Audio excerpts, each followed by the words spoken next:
24 થી 30 મેની આસપાસ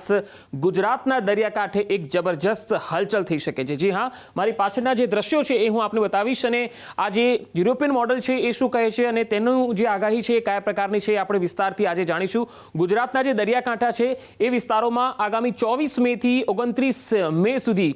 જબરજસ્ત દરિયાકાંઠે હલચલ જોવા મળવાની છે અને તેના કારણે એક જબરજસ્ત પવન અને જબરજસ્ત વરસાદ વાવાઝોડું આવે એવી એક સ્થિતિ પેદા થઈ રહી છે એવું આકલન છે એ યુરોપિયન મોડલનું છે। તમે જોઈ શકો છો કે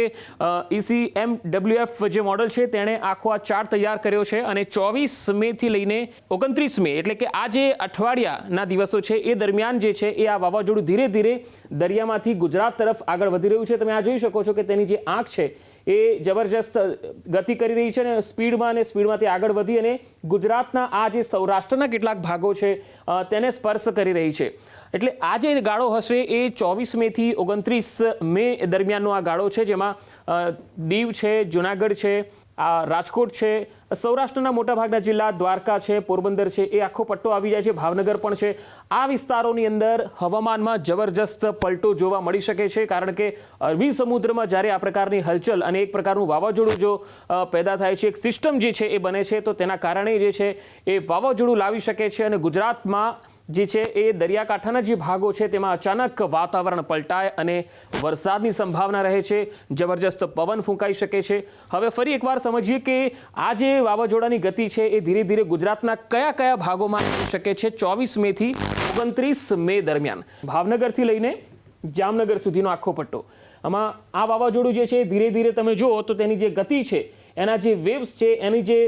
તીવ્રતા છે એ ગુજરાતના આ બધા જ ભાગોને સ્પર્શી રહી છે, જે તમામ દરિયાકાંઠાનો વિસ્તાર છે। ભાવનગર, ઉના, અમરેલી, જુનાગઢ, રાજકોટ, પોરબંદર, દ્વારકા અને જામનગર અને કચ્છનો માંડવી વિસ્તાર પણ આવી જાય છે જે દરિયાકાંઠાનો છે અને વઢવાણ, સુરેન્દ્રનગરનો પણ કેટલોક ભાગ છે અને અહીંયા સુરત અને આણંદના ખંભાતનો પણ કેટલોક ભાગ છે તેને સ્પર્શે છે। જ્યારે દક્ષિણ ગુજરાતના પણ કેટલાક ભાગો જે છે એમાં એ થોડો ઘણો સ્પર્શે છે, સુરતથી લઈને વાપી, વલસાડ સુધીનો કેટલોક દરિયાકાંઠાનો ભાગ છે જેને સ્પર્શ કરે છે। એટલે 24 થી લઈને 29 મે દરમિયાન જો યુરોપિયન મોડલની આ આગાહી પ્રમાણે દરિયામાં કોઈ હલચલ જોવા મળે છે તો ગુજરાતના આ વિસ્તારોમાં વાતાવરણમાં જબરજસ્ત ફેરફાર થઈ શકે છે। ખાસ કરીને આ તમામ જે સૌરાષ્ટ્રના જિલ્લાઓ છે, દરિયાકાંઠાના જે ભાગો છે, દક્ષિણ ગુજરાતથી લઈને સૌરાષ્ટ્ર અને કચ્છ, માંડવી સુધીના જે વિસ્તારો છે તેમાં જબરજસ્ત વાતાવરણમાં પલટો આવી શકે છે, વરસાદ પણ થઈ શકે છે અને વાતાવરણમાં એક મોટો ફેરફાર જોવા મળી શકે છે। જો કે આ જે આગાહી છે એ ભારતના હવામાન વિભાગ તરફથી નથી થઈ, યુરોપિયન મોડલ છે જેણે જે આગાહી કરી છે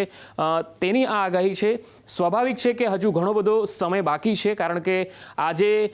આજથી લઈને 24 મે જો આપણે ગણીએ તો ઘણા બધા દિવસો વચ્ચે આવે છે, એટલે આટલા બધા દિવસોમાં વેધરમાં મોટા ફેરફાર પણ થઈ શકે છે અને બની શકે છે કે અત્યારે જે વાવાઝોડું ગુજરાત તરફ આગળ વધી રહ્યું છે એ આગળ જઈને ફંટાઈ પણ જાય કારણ કે આપણે પહેલાં પણ જોયું છે કે ગુજરાતમાં અત્યાર સુધી ઘણા બધા વાવાઝોડા આવ્યા છે, ઘણા ગુજરાતના ભાગોને સ્પર્શ્યા છે તો ઘણી વખત એ ગુજરાતના ભાગોને સ્પર્શ કરતા પહેલાં જ ઓમાન તરફ પણ ફંટાઈ જતા હોય છે। એટલે આ જે વાવાઝોડું જો બને છે તો એ ગુજરાતના ભાગોને સ્પર્શ કરશે કે કેમ અને કદાચ આવનારા દિવસોમાં તે દિશા તેની બદલે છે કે કેમ એ હજુ પ્રશ્ન મોટો યક્ષ રહેશે કારણ કે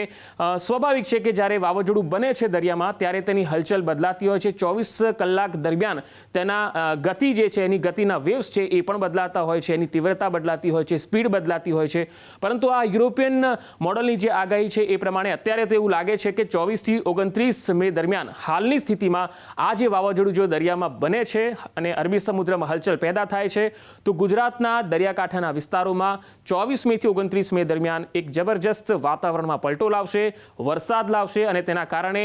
જબરજસ્ત વરસાદ, ભારે પવન ફૂંકાશે અને જે દરિયાકાંઠાના સૌરાષ્ટ્રના ભાગો છે, દક્ષિણ ગુજરાતના જે ભાગો છે તેમાં પણ જબરજસ્ત પવન જોવા મળી શકે છે।